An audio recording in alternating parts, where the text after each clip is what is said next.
How do you prioritize identified stakeholders effectively? Imagine you're managing a project or leading a team, and suddenly you realize you have a long list of people and groups who care about what you're doing. Some have a lot of influence, others are highly interested, and some might be just watching from the sidelines. How do you decide who to focus on first? That's where prioritizing stakeholders comes in.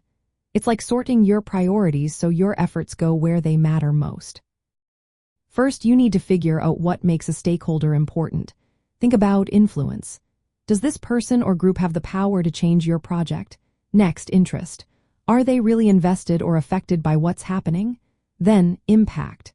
How much will your project affect them? Also, consider how critical they are to success.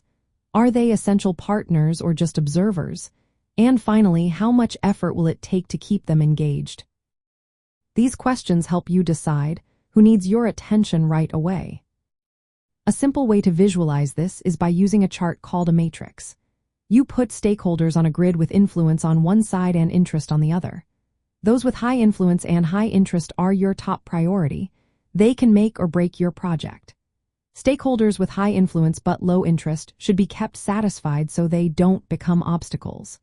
Those with high interest but low influence need to be kept informed so they stay supportive. And the ones with low influence and interest requiring the least effort, so you can check in with them occasionally. Next, gather data about each stakeholder. Talk to them, observe their behavior, or look at organizational records. Use this information to see where they fit on your matrix.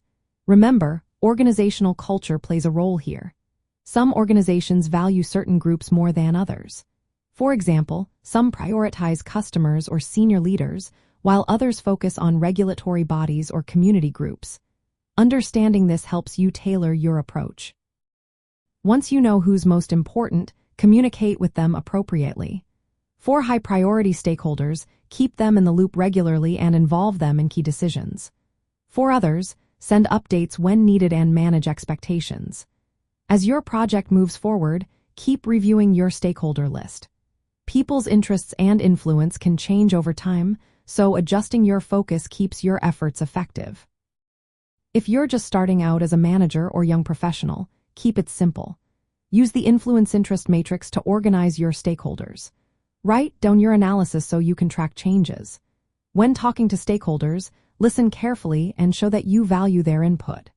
This builds trust and makes managing relationships easier. And if you can, use tools like stakeholder mapping software to visualize and update your priorities quickly. By following these steps, you'll be able to focus your energy where it counts. You'll build stronger relationships, better navigate your organization's culture, and lead more confidently. Remember, effective stakeholder prioritization is about understanding who matters most and giving them the attention they deserve. That's how you turn a long list into a clear action plan.